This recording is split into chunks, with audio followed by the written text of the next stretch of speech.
Here are some things that all good readers remember. Predict what the book will be about.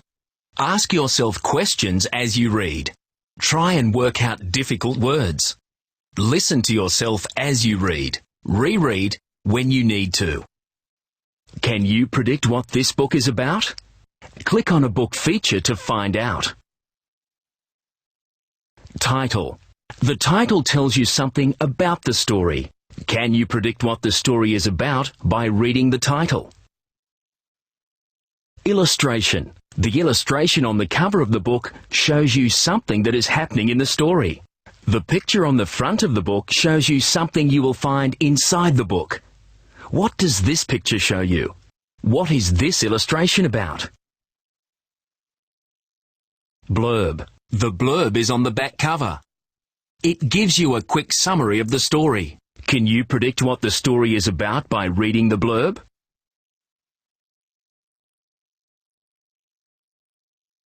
Table of contents. The table of contents is a list of the chapters in the story. Holiday Farm. Written by Andrew Whitmore. Illustrated by Tom Karima. Click on the speaker on each page to hear the story read. If you get stuck, click on the Help button. If you are having trouble working out a word, try these strategies. Skip the word and read on to the end of the sentence. Can you guess what the word is now?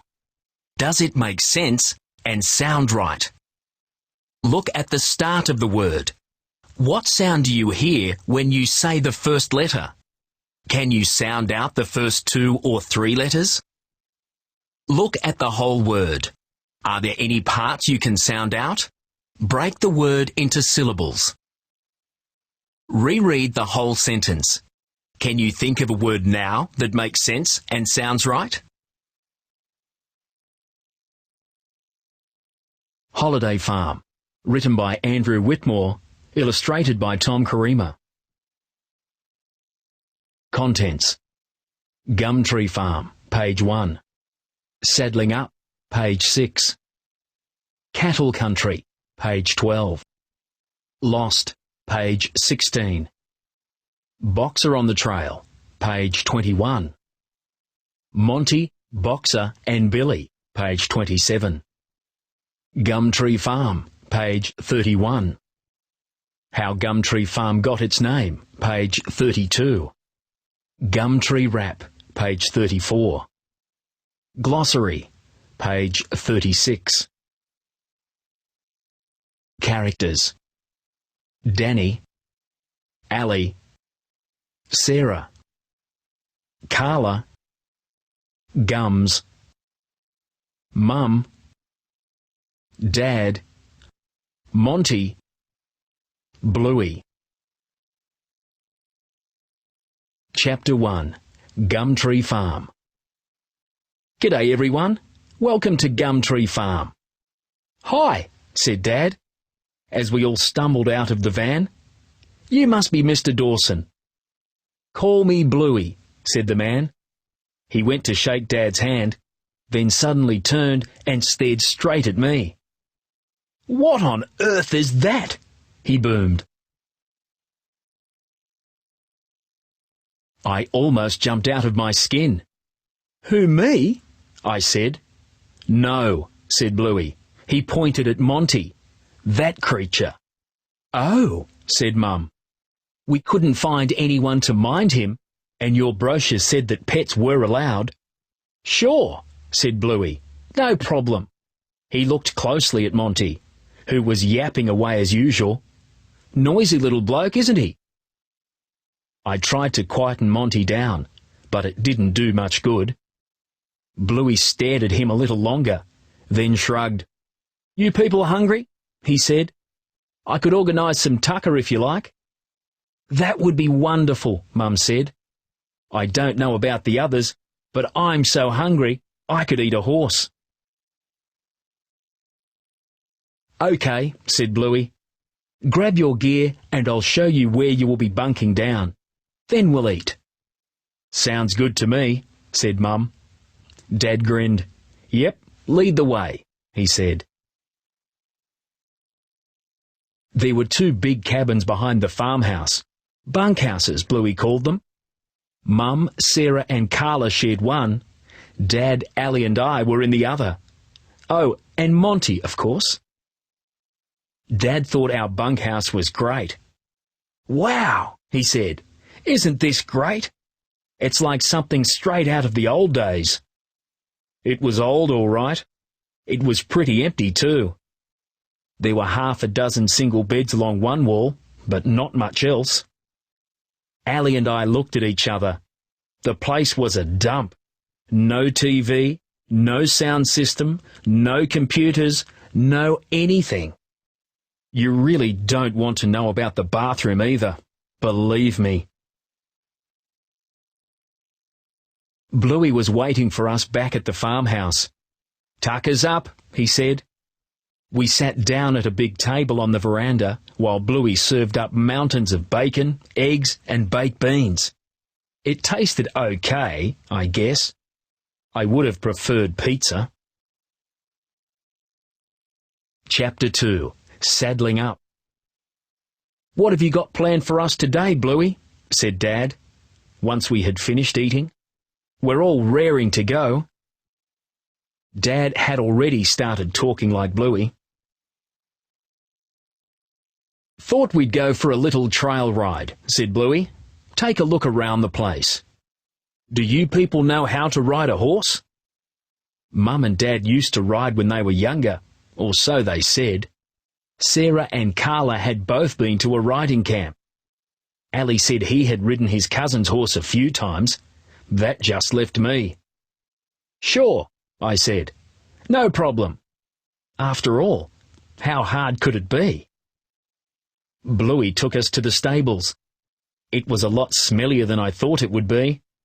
The horses were a lot bigger too. Bluey showed us the ones we would be riding. Mine was called Billy.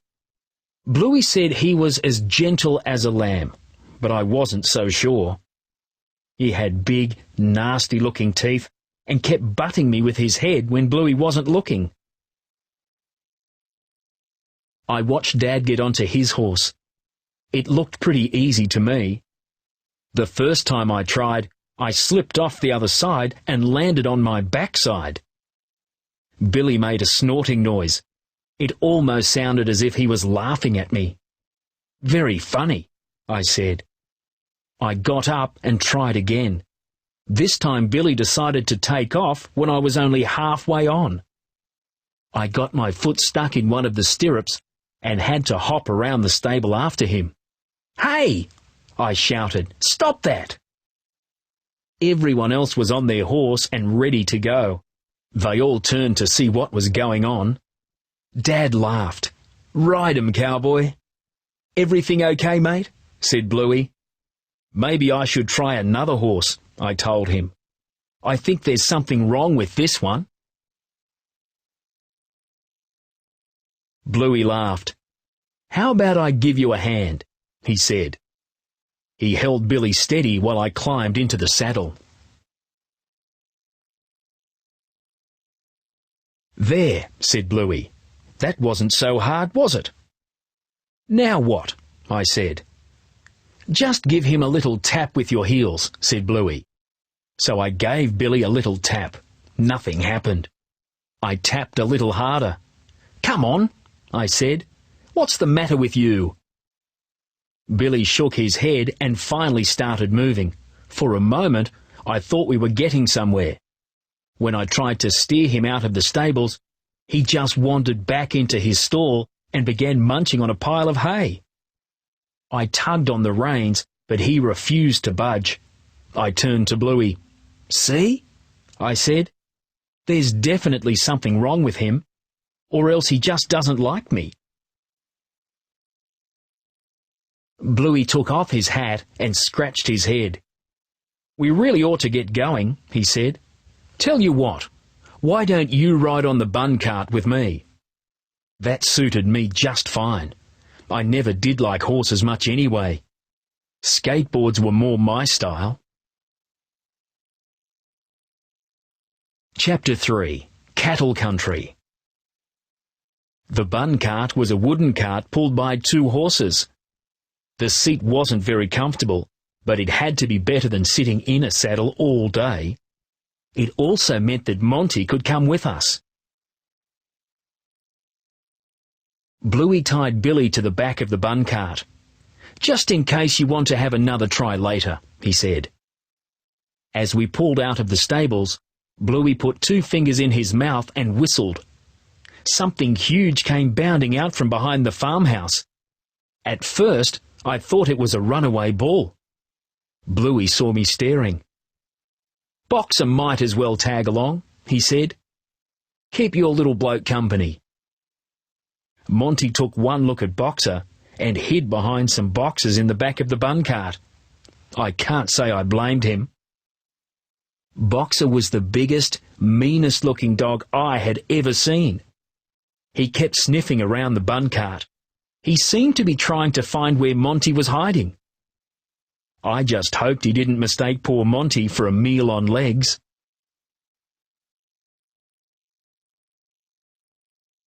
Pretty soon we had left the farmhouse behind. There wasn't much to see at first, except for a lot of grass. Then we came across a herd of animals. They were the strangest things you ever saw, with huge horns longer than my arms. "Haven't you seen cattle before?" said Bluey. "Not like those," I said. "Highland cattle," said Bluey. "They were first brought here from Scotland a long time ago. Some were even on show at the Melbourne show in the 80s. "The 80s?" I said. "That's before I was born." Bluey smiled. "I mean the 1880s, mate," he said. "Way before you were born. The breed died out here until more were brought in during the 70s. That's the 1970s. I decided Bluey was a little weird.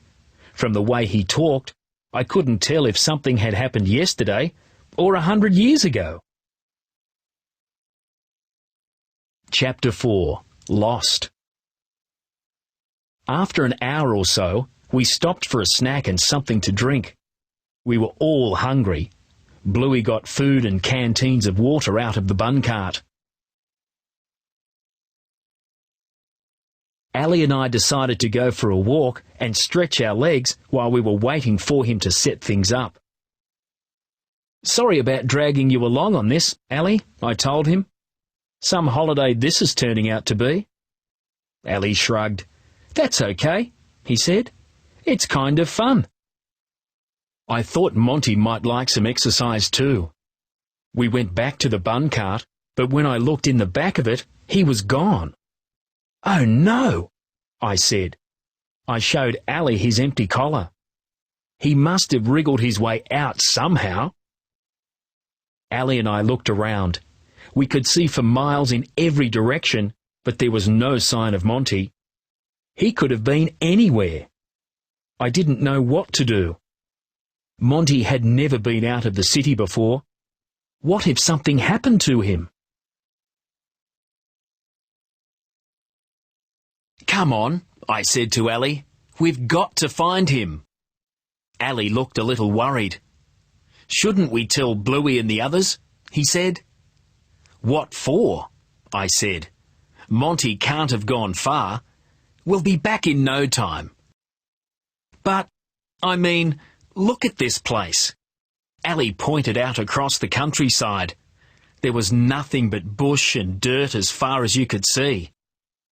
"Trying to find Monty out there will be like trying to find a needle in a haystack," he said. "I'm sure Monty will come when I call him," I said. Allie stared at me. "This is Monty we are talking about, remember?" "Trust me," I told him. "I know exactly what I'm doing."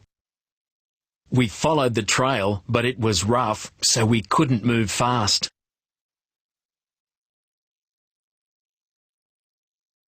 We had to be careful not to trip over rocks or snag our clothes on prickly bushes. There were probably snakes and spiders around too, and who knows what else. I didn't really want to think about that. It seemed like we searched for hours. I kept calling Monty, but he didn't come. Maybe he was too far away to hear me, or maybe he was hurt. "We should head back," said Ally after a while. "The others will be wondering what's happened to us." "We can't," I said. "Monty couldn't just disappear into thin air. We've got to find him. Let's check that pile of rocks up ahead. Maybe he's over there." Only he wasn't. He wasn't hidden in the clump of bushes we came across, and he wasn't over the little hill we hiked up. Chapter 5. Boxer on the Trail. Ally was starting to look pretty tired. We decided to rest for a few minutes. "Maybe we should get the others to help us look," he said. "Then we could spread out more." "That's a good idea," I said. Ally looked around. "Do you know which way to go back?" he said. "Of course," I said. I stood up and looked around. "That's funny," I said. "I can't see the bun cart from here." "You mean we're lost?" said Ally. "Are you crazy?" I told him. "Danny Hazard never gets lost. I just need a minute to work out exactly where we are." Just then I heard something moving in the grass nearby. It sounded too big to be Monty, way too big. Ally looked at me. Did you hear that?" he said. I nodded. "I think it's coming from behind that little hill over there," I said. "What do you think it could be?" said Ally. "I don't know," I said, "but it sounds like it's getting closer." I dropped down beside Ally. "Maybe it's one of those bulls we saw earlier," whispered Ally. I sure hoped not. They may have looked pretty funny from a distance, with their extra long horns, but I didn't want to meet one close up. "Let's get out of here," I said. Ally and I started to creep away as quietly as we could. "Hey there, boys!" We spun around. Bluey was standing in front of us.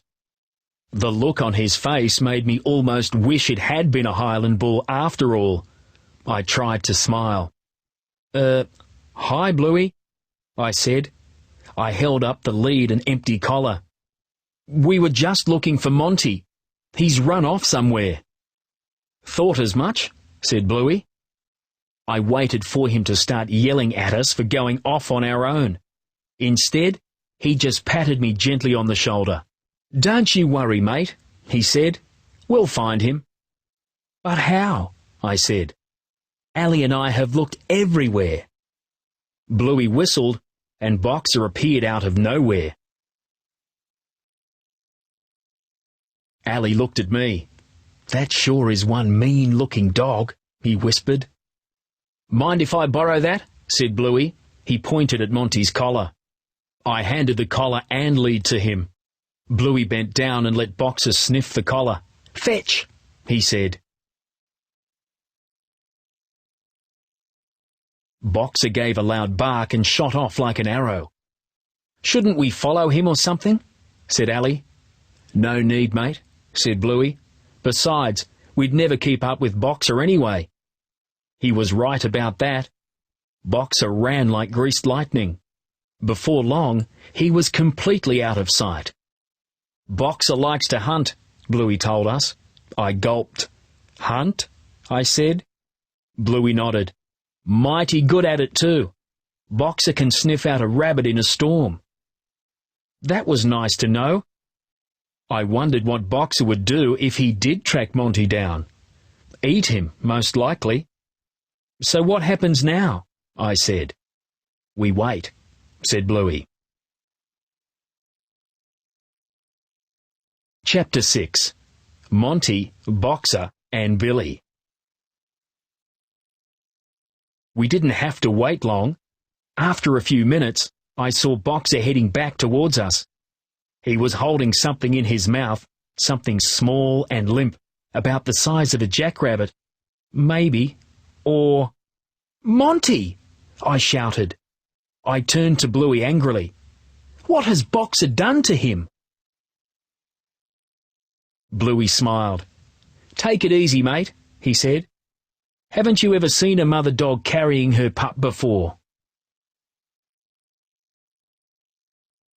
It took me a moment to work out what Bluey meant. You mean Boxer is a girl? I said. Sure is, said Bluey, and as gentle as a lamb. As Boxer got closer, I saw she was holding Monty by the scruff of the neck. Monty looked a bit embarrassed. Apart from that, he seemed fine. Boxer set him down very gently at Bluey's feet. I tried to pick him up, but he seemed more interested in playing with Boxer. Soon they were rolling over together in the grass. Even though Boxer was 10 times Monty's size, she was careful not to hurt him. She didn't even seem to mind when he started chewing on her ear. See, said Bluey. Most creatures aren't so scary once you get to know them. I guess not, I said. Which got me thinking. Know what? I said, after I finally got Monty's collar back on and we headed off to find the others. I'd like to try riding Billy one more time. Why bring him all this way for nothing? Bluey grinned. That's the spirit, mate, he said. We'll make a jackaroo out of you yet. Gumtree Farm.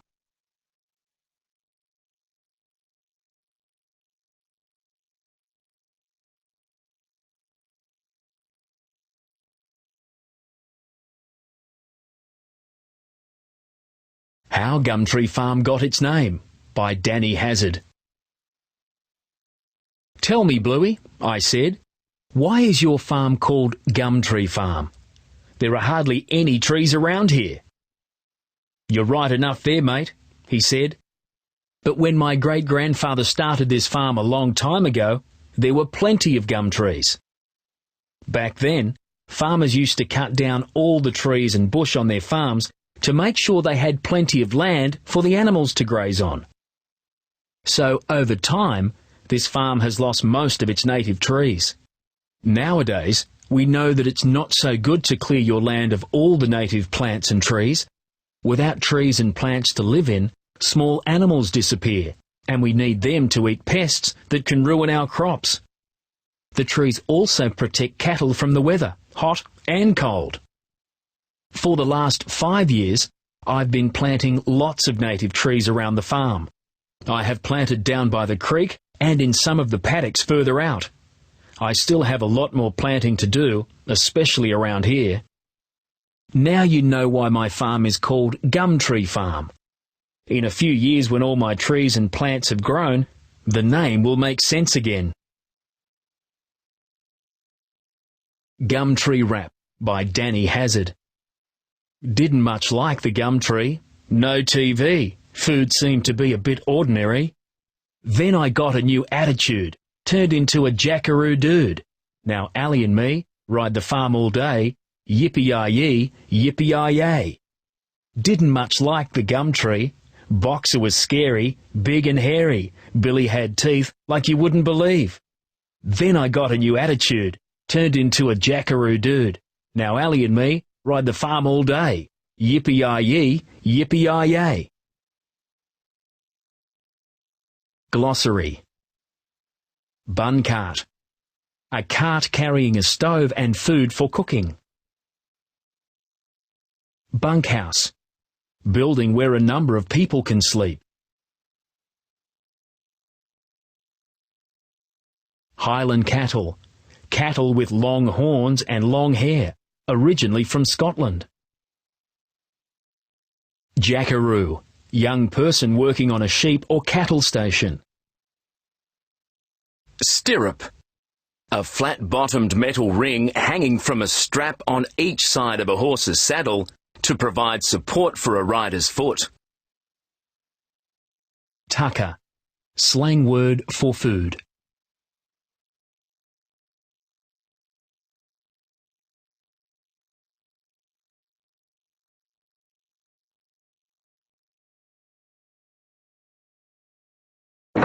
Word sorter. Click Start. Break words into their syllables to help work them out when you are reading and also when you are trying to spell them. For example, wonderful has 3 syllables and Danny has 2 syllables. It's easier to break the word into its syllables when you say the word slowly or clap your hands as you say it. Sort them out. Drag the correct word into the space, then click on Check It. Well done. Drag the next word. Good try. This word goes in this box. Great work. Drag the next word. Great work. Drag the next word. Fantastic. Drag the next word. Fantastic. Drag the next word. Great work. Drag the next word. Great work. Drag the next. Fantastic. Drag the next word. Well done. Drag the next word. Fantastic.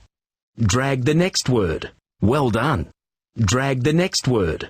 Great. You sorted all the words. You are really good at sorting out words. Click on Print or click Next to finish.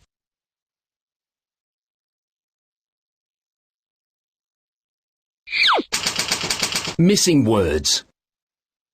Here is a page from the book with some of the words missing. You can put them back. Click on Start. Drag the correct word into the space, then click on Check It.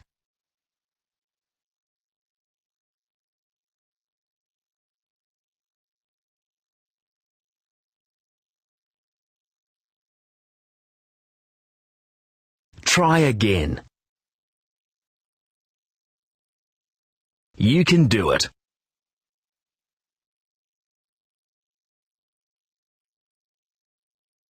That's great. Try the next word.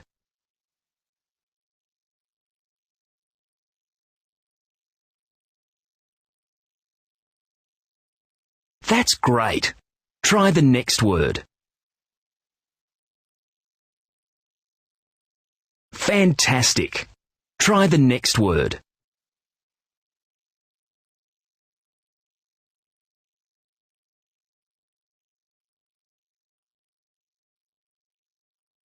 Try again.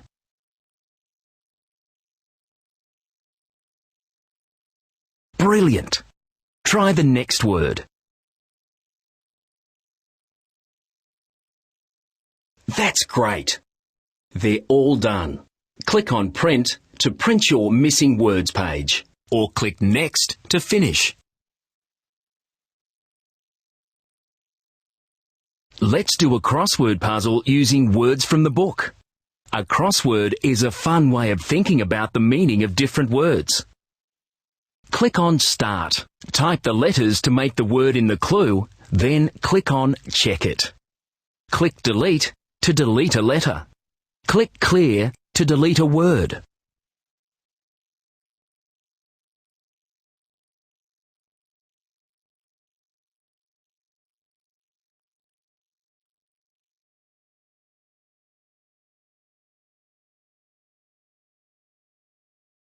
Well done.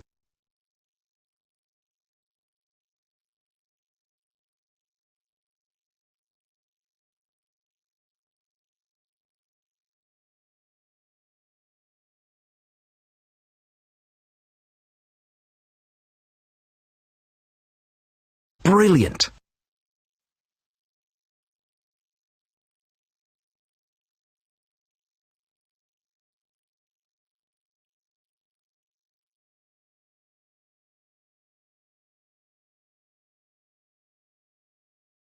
That's great.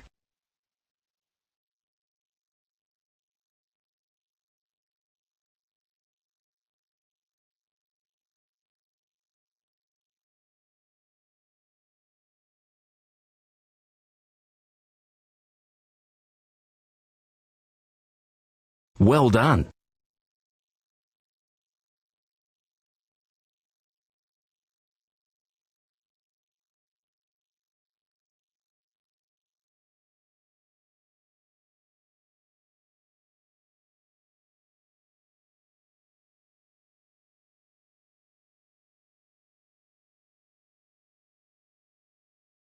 That's great.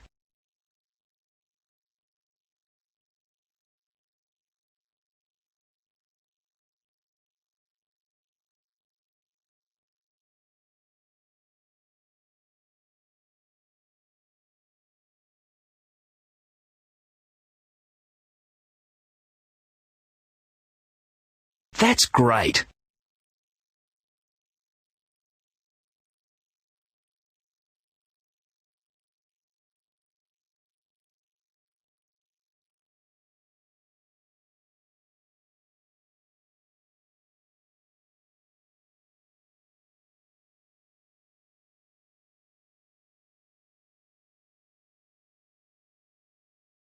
Well done.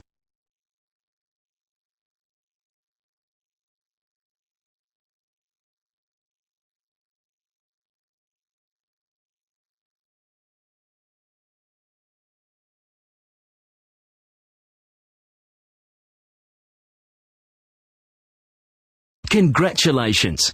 You have finished the crossword. Click on Print to print your crossword or click Next to finish.